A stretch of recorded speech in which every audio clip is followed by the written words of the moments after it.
Olá, pessoal. Bem-vindos ao Deep Talks, o podcast da Unisoma. Eu sou Mônica Quache, cientista de dados. Estou aqui com o Adriano para a gente conversar com vocês sobre inteligência artificial, que é um tópico, né, que está aí no nosso dia a dia, por mais que a gente não veja, né, está ali por trás. A gente ouve muito falar do algoritmo, o famoso algoritmo do TikTok, o algoritmo do Instagram, do Google, do Facebook, enfim. Está aí no nosso dia a dia. É muito mais do que a gente imagina, tá? E a nossa ideia aqui é justamente levar para vocês diversos tópicos, diversos assuntos que envolvam inteligência artificial de uma forma tranquila, clara, mastigadinha, né? Pra gente ver que não é esse bicho de 7 cabeças, não. Tá bom? E a gente quer muito, assim, para fazer uma coisa realmente legal, a gente quer muito ouvir vocês. O que vocês estão achando do nosso podcast? A gente quer saber de sugestões, críticas, dúvidas, perguntas, né? Você, de repente, assistiu um episódio, falou, puxa, faltou falar tal coisa. Manda pra gente que a gente quer saber o que vocês estão achando. Como é que entra em contato? Bom, já sabem, né? Quem tá no YouTube, tem aqui a caixinha de comentários no vídeo aqui embaixo. Só deixar aí que chega pra gente. Aproveita, deixa o seu like para ajudar a gente aqui. Se inscreve no canal. Se você tá no Spotify, você pode entrar em contato por qualquer rede social da Unisoma. A gente está no Instagram, no Facebook, no LinkedIn, no TikTok ainda não. Mônica, eu não sei o que você pensa sobre TikTok. Eu vou abster desse assunto. Eu tava pensando em colocar nossos convidados dançando no TikTok. Vamos ver. Vou colocar essa sugestão. Bom, vocês encontram a gente de todas essas redes sociais.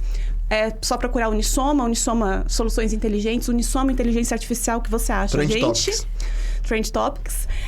E você pode ir também lá no site da Unisoma, unisoma.com.br. A gente está com uma novidade ali. Se você olha na barra ali em cima do site, você vai encontrar lá um link para o Prognos, que é o nosso produto de previsão de demanda. Você tem lá um link para carreira, que você vai ver as vagas que tem para vir trabalhar com a gente. E tem um tópico lá que é conteúdos, que leva para o nosso blog, que tem vários textos, artigos, cases da Unisoma. E agora também tem um link que leva para os episódios do Deep Talks. E lá daí tem um formulário que chega direto pra gente. Lá você coloca o que você quiser, o seu recadinho, chega para mim e pro Adriano, pra gente saber o que vocês estão pensando.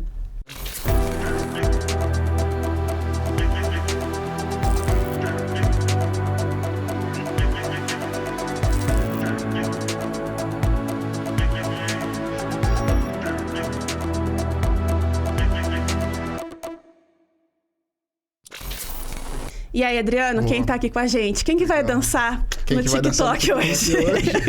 Boa, Mônica. Obrigado, pessoal. Obrigado, Mônica. Eu sou especialista, né, Adriano Tomás, especialista em negócios aqui na Unisoma. E, mais uma vez, sempre um prazer falar sobre temas que envolvem aí o nosso dia a dia, como você mencionou, né, estamos envolvidos dentro da inteligência artificial de alguma forma, e o que nós fazemos, né, profissionalmente, a gente já falou sobre isso, mas Sim, é o que nós fazemos, está no nosso dia a dia. E hoje, nosso episódio aqui no Deep Talks é o ciclo de vida de projetos de inteligência acadêmica. Então, né, de inteligência artificial. Acadêmica é da minha parte, gente. Eu tô enraizado com a acadêmica. Me desculpem. Inteligência artificial, me perdoe. Como sempre, né, a gente procura pessoas gabaritadas ali com know-how, experiência, formação, pra gente trazer aqui e expandir nosso conhecimento, falar um pouquinho ali da atividade, né, do que eles vivem, né? E os nossos convidados hoje são convidados de casa, né? Tá aqui Volney dos Santos, diretor técnico de operações e inovações da Unisoma. Atualmente também, né, um dos sócios da empresa. Na Unisoma desde 2005. É o último sócio que faltava vir aqui. Poxa. Pô, Volney. Olha isso aí. Desencantou, né? Desencantou, cara. Porque boa. Eu tava fora Das primeiras vezes. É isso aí. Depois o Covid me pegou. Exatamente. Agora foi. Boa, Agora tá aqui, foi. firme e forte. Maravilha. Legal. Obrigado. Muito bom você vir aqui. Adriano, Mônica. Um prazer estar aqui. Maravilha. E também nosso squad leader, Lucas Lopes, né? Squad leader da Unisoma, também já com uma experiência bacana. Somando as duas passagens aí, que quase 7 anos de Unisoma, né? Muito bom tê-lo aqui, né? Ambos, né, têm formações aqui Unicamp. O Lucas como matemático, né, aplicado computacional.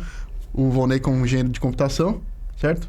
e tem ali as suas especializações ali, foram ramificando ali para área de gestão, inovação. Você também o Lucas também na área de gestão, né, Lucas?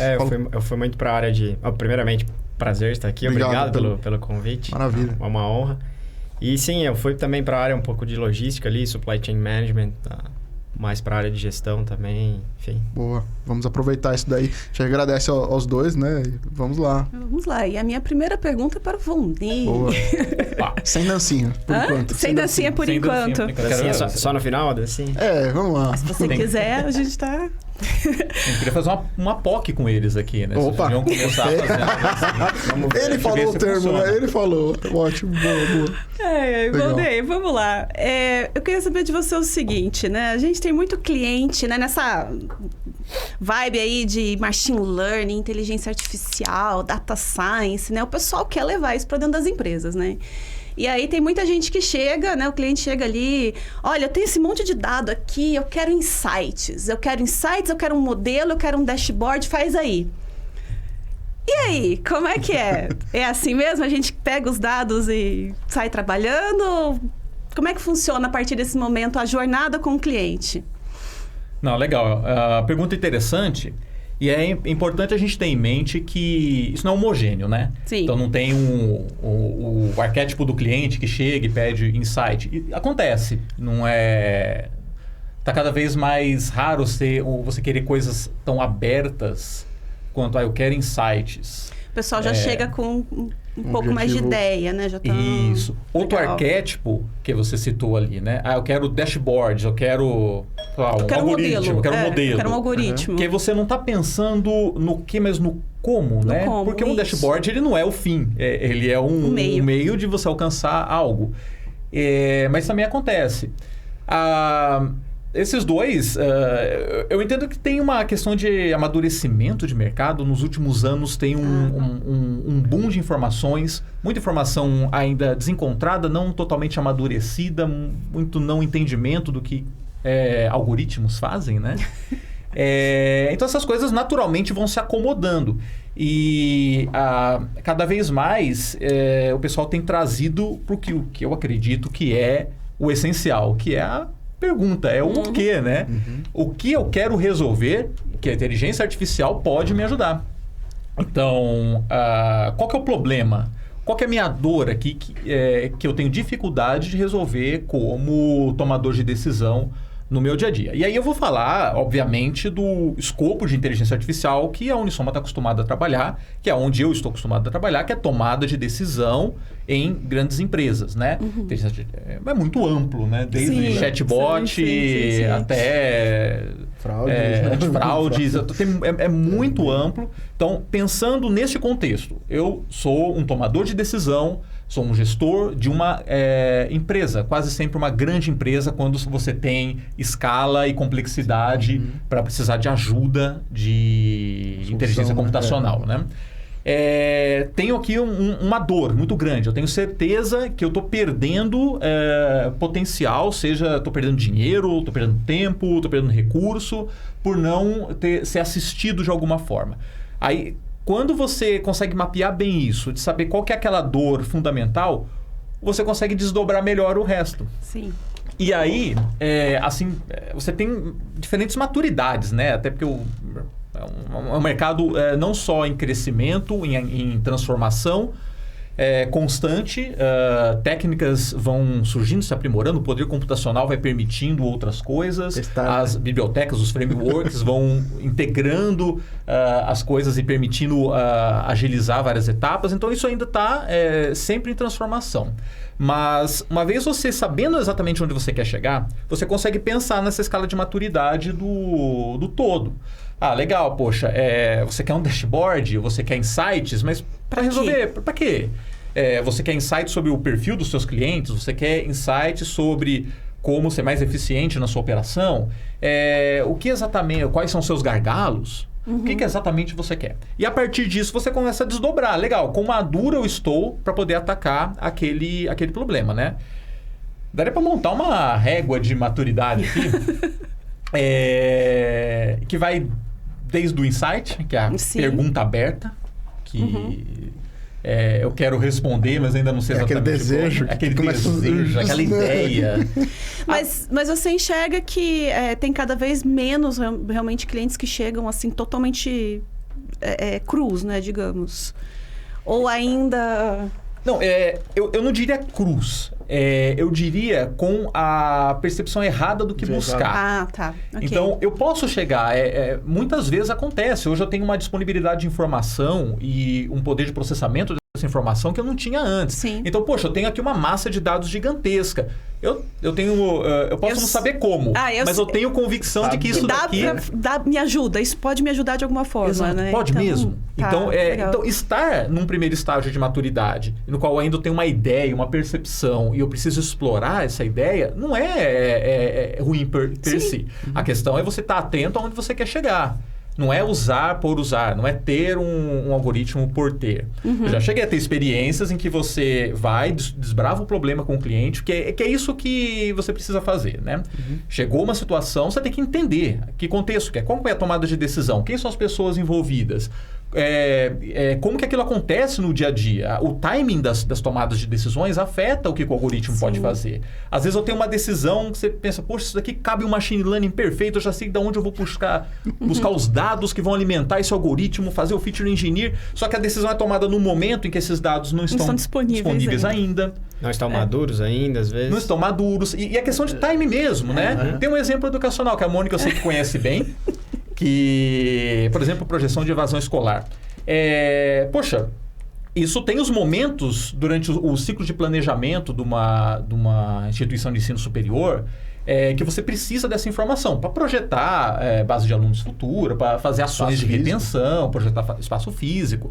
Você tem os momentos certos que você gostaria de ter aquela informação. Mas nem sempre esses momentos vão casar quando você tem todas as informações disponíveis para poder ter uma projeção de evasão correta dos alunos. Então, é entender essa maturidade. É isso que eu falo de maturidade. Não tem a ver com a maturidade exatamente das pessoas.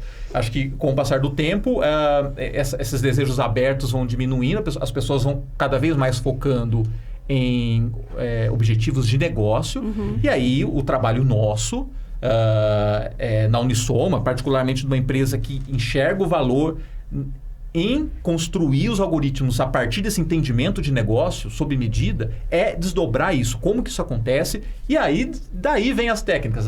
Então eu preciso de um dashboard, porque você precisa estar enxergando essa informação de forma contínua e clara. Você precisa de um algoritmo preditivo, porque você precisa projetar informações futuras a partir de padrões do passado. Você precisa de um algoritmo prescritivo, porque você tem que projetar futuro, mas não a partir do passado, colocando os condicionantes. Então, tudo isso se desdobra a partir da pergunta, né? Mas tem muito caso engraçado, né? De sonhos, assim, de mitos que acho que estão ficando menos comuns, mas de vez em quando aparecem. Que poxa, você vai discutir, você entende, faz tudo isso que eu falei, entende o contexto, a tomada de decisão, quem são as pessoas, o que resolver, e você fala, isso daqui, o caminho parece bastante claro como resolver, a gente pode seguir por esse caminho. E aí a pessoa olha e se sente um pouco frustrada. Mas você não está usando machine learning? Eu queria... Você está usando otimização? Isso é tão velho, né? Como se as técnicas de machine learning não fossem novas, super antigas também. É uma abordagem diferente sobre conceitos que são super antigos. E aí a pessoa fica frustrada porque não usou a técnica que ela queria. Porque ela vendeu isso internamente. Às vezes ela vendeu aquela solução. Esse é um problema. A gente está inserido num contexto de inovação. A Unisoma é um agente de inovação. A gente promove a inovação nos nossos clientes. Então, você sempre tem essa expectativa de inovação, né? Só que as pessoas confundem o que é inovação. A inovação pode estar na técnica algorítmica utilizada para resolver aquele problema? Pode estar. Mas ela pode estar também na transformação da tomada de decisão, do processo. A inovação de processo ela é super importante também dentro de um contexto de gestão de inovação. Só que às vezes essa visão não está tão clara para todo mundo. Sim, e esse acho que é um ponto interessante, porque o cliente ainda tem aquela ideia, aquela magia de que eu vou chegar aqui, apertar um botão, né? Ou seja, qual é a participação? Como é que ele se entende de participação ali dentro, né? Então, vou até direcionar a pergunta pro Lucas, porque esta mítica de que, poxa, a inovação chega ao ponto de eu fazer apertar o botão e sair o negócio rodando, né? Chega assim, a inovação chega a ser cultural, conceitual, completa, né? Como que isso acontece, né? Como que o cliente se frustra um pouco em relação a isso, né? Como que você vê? Como que você dá continuidade numa frustração dessa, né? Acho que antigamente era um pouco mais comum o cliente chegar e ter ter a expectativa de apertar um botão e ter E sair tudo. E sair tudo. Prontinho. Então, perfeito. Não preciso fazer nada. Não preciso fazer nada. Acho que hoje já se vê um pouco mais. Muitas vezes o cliente tinha mais, antigamente, essa expectativa, né? E muitas vezes ele chegava para mim e falava, poxa, queria apertar um botão aqui e ter o mínimo trabalho possível. Isso. O que eu gostaria de responder pro cliente? Eu também gostaria. Porque eu também queria apertar um botão e ter e dar uma solução inteira pra você. E ter meu plano de vida traçado aqui pro... Mas a gente sabe que não é bem assim, né? Então, bom, mas aí eu acho que o principal aqui, né, quando você tá... Quando o cliente tem esse tipo de expectativa de automatizar mais, desde o começo do projeto, você sempre estar alinhando muito bem as expectativas com ele. Então, você tem que já... e aí eu acredito que é desde a venda, né? Desde a venda, você já tem que estar alinhando com o cliente a expectativa. Não vai apertar um botão e sair tudo pronto. Talvez o que acontece aqui, né, nesse processo de inovação, dessa automatização, é que o seu processo vai ficar mais automatizado e vai mudar um pouco o seu estilo de trabalho. Você não vai mais ficar ali gastando tempo fazendo cálculos, né? Muitas vezes o cliente planejador ali, o tomador de decisão, ele gasta tempo parametrizando a planilha, fazendo os cálculos ficarem corretos ali. O que ele vai gastar tempo agora é trabalhando os dados, até ganhar confiabilidade nesses dados, terem os dados bonitinhos ali, confiáveis para tomar de decisão. Evoluindo análises, né? Evoluindo análise. Isso, né? E aí sim, apertar o botão e gerar planos, né? Enfim, usar a inteligência para gerar planos. Mas o que não significa que vai ser planos prontos. Né? Ele vai precisar analisar, ele vai precisar criar cenários, ele vai precisar validar se esse plano tá coerente, se faz sentido para a decisão dele. Muitas vezes a gente se baseia no número, né? A gente está falando de um objetivo ali que é, sei lá, maximizar a receita, diminuir um custo, mas muitas vezes existem outras variáveis que estão envolvidas nesse contexto todo da empresa, estratégia da empresa, penetração de mercado, muitas vezes não é a receita, o custo ali que... Uhum. Legal. E às vezes você, né, traduzindo também um pouquinho da fala que o Volney aqui trouxe pra gente, a expectativa que o cliente tem eu tenho um conceito aqui, eu acredito que com essa massa de dados ou com o que eu tenho, eu vou conseguir atingir aquele ponto. E de repente, no meio do caminho, ele vê que, puxa, peraí, mas talvez isso não seja tão importante quanto outros aspectos que ele começam a surgir ali, né? Ou seja, aquela priorização acaba mudando, né? E aí que nesse ciclo de projeto, um bom planejamento e esses pontos de atenção são importantíssimos, né? E aí, às vezes o cliente acha que não percebe isso, né? Acho que vai muito da gente, né? O Volney tem mais experiência com isso de sentar e conversar e mostrar os caminhos, né? Como que é feito isso, Lucas? Também fica à vontade aí para esses caminhos durante o projeto. Como eles acontecem, né? É muito comum, né? E até uma das abordagens que a gente gosta muito de ter ali, né? É entender o problema do cliente.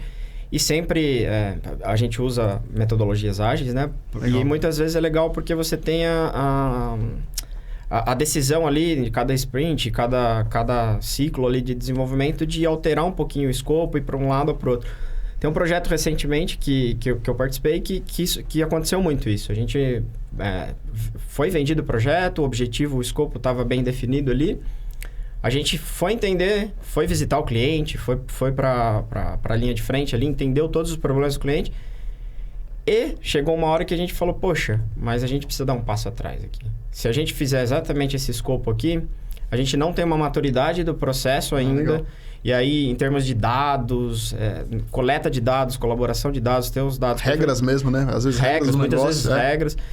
E aí a gente deu um passo atrás e falou, poxa, será que é exatamente esse escopo? E aí você tem que alinhar, você tem que fazer perguntas provocativas, reflexivas para os sponsors, né? Para o pessoal que está ali, que ajuda na direção, na tomada de decisão do projeto. E muitas vezes negociar o escopo. Fala, poxa, vamos deixar isso aqui para um segundo momento? A gente não tem maturidade ainda. Vamos assumir que a gente não tem maturidade aqui, a gente não tem dado o suficiente ainda. Vamos olhar para esse outro lado aqui, que eu acho que vai agregar valor no projeto, vai agregar mais valor ao projeto, né? Vai dar uma base, vai contribuir para o processo ficar mais fluido ali e para a gente ter uma ferramenta que já vai ser muito melhor do que... Vai ter um plano muito melhor do que vocês já fazem hoje. E no segundo fase, no segundo momento, a gente volta a olhar para isso e dar foco nisso, porque aí sim a gente vai ter maturidade suficiente para chegar lá. E aí é a experiência de vocês, né? Que traz isso para o cliente. Disso que a gente está falando aqui, já dá para pegar vários pontos, dá para montar um guia de sinal amarelo que você deve começar a se preocupar. Não que seja errado, tá, gente? Que não tem verdade absoluta sem dúvida nisso, mas coisas que raramente são o foco adequado, vamos assim dizer. Uma é esquecer do valor, né? Então, o Lucas acabou de falar. Poxa, se eu estou focado no valor, que é aquilo que eu quero gerar, então o escopo, aquilo que eu imaginava ser no início de um projeto, o que resolvia e entregava aquele valor, se eu perceber que não é daquela forma, é de outra, mas eu manter a atenção no valor, não é o problema. Isso você negocia, escopo, você adapta. Tem tudo a ver com agilidade isso, né? E você se adapta sem sofrer com isso, né? Mas precisa... tá todo mundo... isso ser culturalmente aceito, porque não depende só das pessoas do projeto, depende do sponsor que pagou o projeto, de quem vai cobrar para aqueles resultados. Então, se você tem muito foco no escopo de um projeto e menos no valor, eu diria que é um sinal amarelo. É um sinal amarelo, legal. Se você tem muito... Aquilo que a gente falou lá no começo, você está com foco em ferramenta...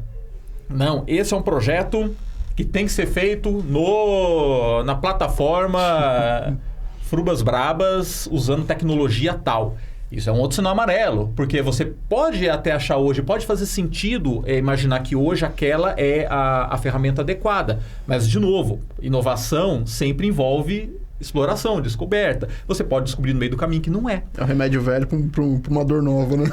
A gente já teve numa situação, foi até com a Mônica, a gente já teve num projeto juntos, em que tínhamos o plano perfeito. A gente explorou o problema, desbravou com as pessoas que tomavam aquela decisão, montamos um plano para seguir, um mapa do tesouro, que se a gente seguisse, a gente ia chegar lá no pote de ouro no final. E no meio do caminho, descobriu que não tinha maturidade de dado para um algoritmo gerar uma resposta minimamente confiável.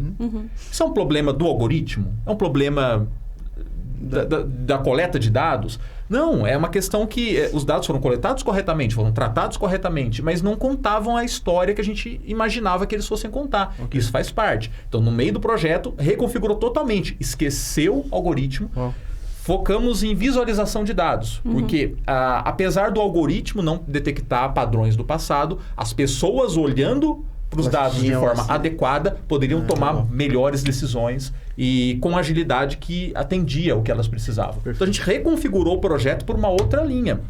E... para agregar valor, continuar agregando o que eles queriam, na verdade, talvez não aquele resultado inicial que eles pensavam, da forma como pensava de início, mas uma forma que resolvia igualmente. Se você está num contexto em que as pessoas estão muito focadas, não, mas o escopo precisa estar usando a plataforma, a ferramenta, né? O caminho é aquele, foi combinado. Se essa for a dor da pessoa, for a grande dor da pessoa, né? Claro que negociar escopo é sempre... Não estou falando que isso tem que ser negligenciado de forma alguma. Mas se esse é o grande valor, isso pode ser um grande problema. É outro sinal amarelo. A gente já fez isso num cliente onde ele tinha todo um padrão de soluções e todos os fornecedores tinham que seguir aquele padrão.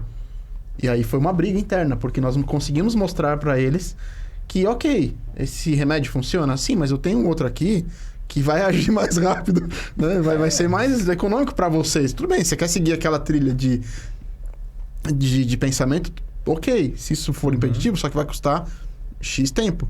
Mas a gente pode economizar usando esse cara aqui. Usando essa linha. não demorou muito.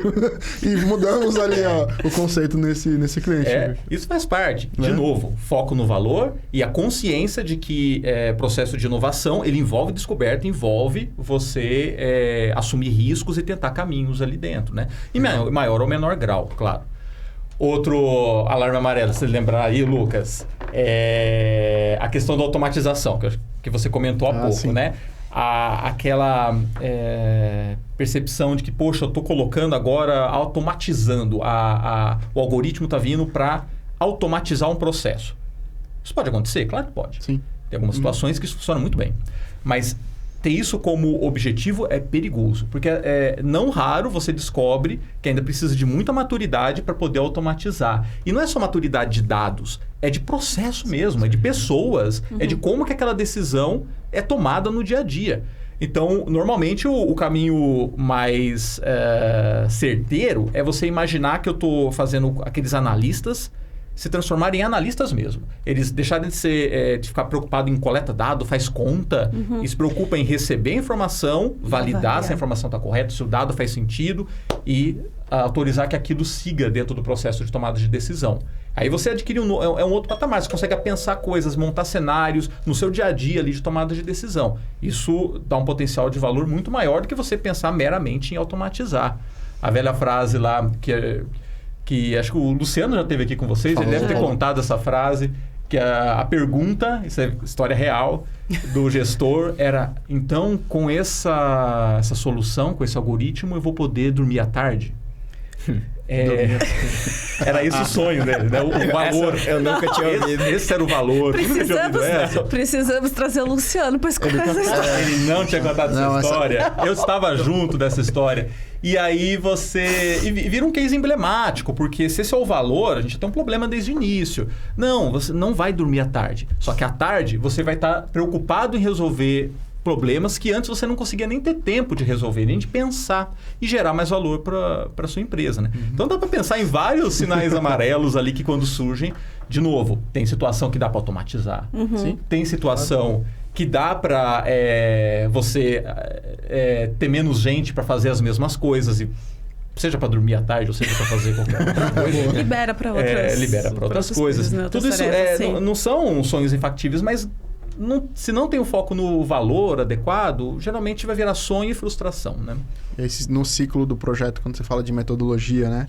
As metodologias, novos frameworks, novos no sentido de organização, talvez porque tem coisas que a gente sabe que já vem há décadas sendo aplicadas, talvez isoladamente, mas hoje você tem um framework que te guia ali para esse projeto, para esse ciclo, né? Então, você trabalha bastante você falou um pouquinho de metodologia ágil, conta um pouquinho só dessa parte aí, porque talvez nem todo mundo conheça, né? Nem todo mundo trabalhe com isso.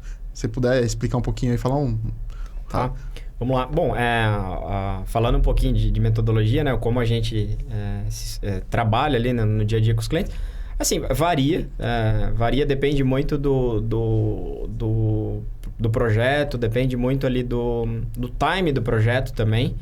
Às vezes você está mais num projeto quando é um projeto que você está desenvolvendo novo ali, né? Iniciou, a gente gosta muito de usar a metodologia, o Scrum, né? O framework do Scrum, que é ciclos de desenvolvimento definido por um período de tempo, né? Por exemplo, o projeto atual que eu estou. A cada 15 dias, a gente faz um planejamento do que vai ser desenvolvido, o que já foi especificado, né? Mas o que vai ser desenvolvido nos próximos 15 dias. E aí, depois de 15 dias, a gente vem para casa, né? Começa a desenvolver, fazer o desenvolvimento ali das atividades. E depois de 15 dias, a gente apresenta para o cliente o que foi desenvolvido, faz uma revisão ali com o cliente, mostra para ele funcionalidade, passo a passo. Faz uma retrospectiva ali, o que foi interessante, o que foi legal, o que deu bom nesses últimos 15 dias, o que não foi tão bom assim, que a gente pode melhorar. E tira plano de ações desses pontos que pode melhorar para próximo ciclo a gente tá mais bem posicionado, melhor ali, está evoluindo, melhoria contínua, né? E aí isso se repete e faz um planejamento novamente para os próximos 15 dias até a gente chegar num momento de projeto ali que a gente já conseguiu finalizar ali, entregar o que a gente julgou necessário do escopo e até por isso que é fácil, muito fácil com essa metodologia você negociar escopo, né? Legal. Porque muitas vezes você vai priorizando o que de fato vai agregar valor ali para a solução, para aquele momento ali e mais rápido, né? E aí eu acho que encaixa bem nisso, né, que vocês estavam falando. Tipo, às vezes chega no meio do caminho, você percebe que você vai agregar valor, na verdade, de outra forma e não do que você estava pensando antes, né? E então você consegue mudar, né? Perfeito.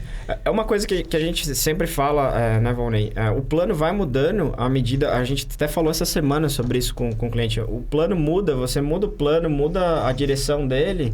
à medida que você ganha informação. Sim. Então, à medida que você vai no cliente, você visita o cliente, você entende os problemas de fato dele, você tem... É muito comum você pensar que o caminho tem que ser diferente. Não é que pode, você tem que ser diferente para... Mas sempre pensando no valor ali a ser agregado. Tem várias camadas, né, da gestão. Que é, para alguém que é acostumado com Agile, ouvir isso... às vezes não pode tá percebendo uma camada acima das sprints, de definir o backlog, o que a gente vai fazer nas próximas 2 semanas, que é a percepção de onde que eu preciso chegar. Raramente eu me deparo, pelo menos na minha experiência pessoal, com a situação em que, legal, vamos montar um time, você até tem um objetivo, mas vamos montando as sprints aqui de forma mais... aberta. Geralmente você tem orçamento, geralmente você tem um escopo que você quer atingir, um objetivo lá final. Você precisa chegar ao final de tantos meses com algo, você pode até não dizer o quê, mas com algo que resolva este problema e que me traga este valor. Então, você tem algumas amarras. Raramente você trabalha de forma mais aberta. E aí você tem que conciliar esses 2 mundos, né? Então você tem um olhar mais executivo de negócio que está focando lá, poxa, onde que eu tenho que chegar? E aí acontece uma situação como essa, de, poxa, aqui não está dando certo. Qual outro caminho que eu posso trilhar para chegar no mesmo lugar, né? Então, se você perde essa visão de negócio, você vai ter dificuldade na hora que encontrar as inevitáveis obstáculos ali que vão aparecer no meio do caminho, né? Então, conciliar a parte dos ritos, do projeto, de como que eu conduzo a metodologia com essa visão de negócio é um desafio também e que precisa estar muito alinhado com todo mundo. Precisa estar alinhado não só com o agente de inovação, que pode ser a Unisoma, pode ser um time de analytics da casa, como com os sponsors, as áreas de negócio também. O sponsor não pode só entrar com o dinheiro e esperar o resultado daqui a 6 meses. Esse é um ponto. Ele tem que estar acompanhando esse processo. É importante, ele tem que estar percebendo as dificuldades que vão aparecendo. E ele tem a visão de negócio para poder indicar se o caminho que está sendo desenhado é bom ou não. Então, é importante ter essas camadas, que todo mundo tenha ciência delas, porque esse organismo precisa estar completo para que a coisa flua bem. Sabe que você falou um ponto interessante que também no passado, antes de aplicações, né, dos frameworks, era muito comum, acho que o Volney deve ter passado por isso também, onde o sponsor falava, eu quero tal coisa. Aí tudo bem, o projeto acontecia. Passava 6 meses, ele, agora me mostra. Passado 6 meses. Aí chegava no resultado e falava, mano, nada disso que eu pedi. Mas não foi isso que eu pedi, né? Não foi exatamente isso que eu pedi. Mas é como o Volney falou, ele não estava acompanhando, não viu as dificuldades e as pessoas... e de repente por que foi desviando, isso. Né? E as pessoas, antes tinha um mito também de que eu vou fazer uma substituição ali, né, do processo. Então, as pessoas não podiam ser envolvidas. Porque eu ia tomar o lugar delas, o processo ia ser automatizado a ponto de eu não precisar mais daquelas pessoas. Então, existia até faça aqui no cantinho, oculta a história, porque eu não quero que elas percebam que você está fazendo esse trabalho. O que é horrível, porque você não envolve, né? A pessoa exato. A grande... Extrai o conhecimento dela, né? Se você for pensar, se você me perguntar assim, quais são as grandes fatores de risco ali, as grandes dificuldades, pessoas. Eu coloco isso até antes de dados. Pessoas, processo, tomada de decisão. É como que essas pessoas vão se relacionar, vão interagir. Se você não engajar todo mundo, fatalmente vai aparecer um obstáculo, você vai precisar mudar alguma coisa, aquela pessoa vai ser contra, vai jogar contra, e o projeto pode não dar certo. Então, pessoas nem antes. Porque o dado, alguém, talvez de machine learning, possa ouvir isso e ficar horrorizado, assim, né? Porque dado é um grande problema, é inevitável, é inegável que é uma grande dificuldade. Mas se você chega num projeto e descobre que aquele seu dado não tem a qualidade, você ainda tem alternativa de buscar, enfim, tem tratar. Muitas formas, tem mais ou menos dependente de informação sim. que você consegue jogar, né? Agora, se você quer fazer esse jogo, adaptar para uma limitação de dados e o contexto joga contra, as pessoas jogam contra, não tem o que fazer. Não tem o que fazer. E acho que a gente está vivendo um bom exemplo disso, né, Volney? Eu acho, no projeto atual que a gente tá com algumas dificuldades, acho que por causa disso, né? Agora você está falando e estou pensando, tem tá faltando um engajamento de... É o engajamento. todo mundo ali, né? Exato. Um pouco... E essa questão do pós-projeto, né? Que também é um outro ponto, né? Você faz... A gente está falando de ciclo de vida de projeto. Aí tem um pós-projeto. Legal. Tá aqui, entregou. Entregou aquela... Não necessariamente o todo, mas você entregou os valores que o cliente precisava. E aí? E o pós? Como é que funciona também ali pra frente? Como é que a gente trata isso dentro da Unisoma com os nossos clientes? Eu gosto de pensar muito... Assim, a gente trabalha com tecnologia, né? E tecnologia que fica parada por muito tempo, ou que fica estagnada ali por muito tempo. Legal. Porque eu gosto muito de falar ali do próximo projeto, que é... Assim, é onde o trabalho de fato começa ali, né? Bom, obviamente que você teve um monte de trabalho antes, mas o trabalho ali de estar no dia a dia, de colocar a ferramenta no dia a dia, do processo estar encaixado ali com a ferramenta, com o sistema... Medir o valor que você está conseguindo gerar. Medir o valor. Justificar isso até para o cliente, né? Assim, só acaba quando termina, e não termina nunca. E não termina nunca. É ótimo isso. Eu costumo pensar, eu sou engenheiro de formação, eu costumo pensar que é um sistema em que você tem que estar sempre injetando energia, senão a entropia toma conta. É claro que você injeta mais energia quando você está construindo, numa fase de construção, você está saindo ali de um terreno ainda a desbravar, e para até construir algo que pare de pé e comece a gerar valor, você tem bastante energia. Só que se você para de injetar energia achando que essa engrenagem vai rodar sozinha, é outro alerta da nossa listinha, porque, como o Lucas disse, as condições mudam. E aí, se você não pensou em todas as condições, o que é impossível, você inevitavelmente pode falhar. Já vi isso acontecendo muito. Projeto excepcional, impecável, entrega algo fenomenal no final, começa a usar, começa a medir, gera muito valor. Aí as pessoas se acomodam. Funcionou, deixa eu ir pro próximo, deixa eu cuidar de outro projeto. Aí aquelas pessoas que estão lá no dia a dia batalhando começam a receber demandas aqui do lado, outras demandas diferentes daquelas da época do projeto, e precisa atender. E aí começa a deixar de atender, de dar atenção para como que ele tomava a decisão. E aí a entropia começa a tomar conta do ambiente, e aí começa a deixar de usar ou de seguir as recomendações dos algoritmos. Porque ele não está sendo atualizado pelas novas demandas, pelas novas, vamos dizer, muitas vezes novas regras, ou às vezes porque existem outras demandas, que outras tomadas de decisão que aquele algoritmo nem se propunha a atacar, que começa a roubar a atenção, né? E aí, quando você vê aquele algoritmo que era sensacional, uma acurácia lá em cima, gerava valor, medido, ganho, parou de ser usado. E você fala, como que pode acontecer isso, né? A entropia tomou conta, você não injetar energia. E energia dosada, é claro, né? De estar acompanhando em cada fase do ciclo de vida do projeto a energia correta para também não ter desperdício de recursos. Eu gosto muito de fazer uma analogia também até com algumas coisas mais da vida, assim, né? Por exemplo, uma casa. Você constrói uma casa pensando no seu hoje, né? O que vai resolver o seu problema, a sua dor hoje. Tenho 2 filhos, vou construir um quarto para cada um, meu quarto, tudo mais. Daqui a pouco os filhos crescem, vão para a faculdade, vão morar fora. Aquela casa já não se ajusta, já ficou grande, já começa a trazer... A manutenção é muito cara. Manutenção cara. Enfim, manter a limpeza... Enfim, todos esses... O problema mudou, né? Ela atendeu bem naquele momento, mas ela não foi adequada, né? Isso. É isso mesmo. E muito dos projetos que a gente... Bom, todos os projetos que a gente atua... São assim, né? São assim. Sim. Se ela não for ter a evolução, é a mesma coisa. Numa casa, você poderia... Agora tem a facilidade. Vou destruir esse quarto aqui e fazer ajustar aqui para se adequar mais ao meu atual ali, né? O meu momento atual. Vou alugar por um Airbnb. Boa. Eu gosto. É por isso que é inovador, né? Já tá pensando... Você estava pensando em destruir, ele tá no menor esforço. Boa. Você pode vender a casa e pegar para outro. Você pode destruir o quarto e refazer as paredes. Você pode alugar no Airbnb. Para cada pessoa vai ter uma solução diferente. Exato. Não tem regra para o mesmo problema. Empresas diferentes podem ter soluções diferentes para os desafios que aparecem. E esse exemplo que você trouxe, eu vou fazer o mesmo paralelo. A dificuldade disso tudo é convencer o dono da casa que ele precisa mudar.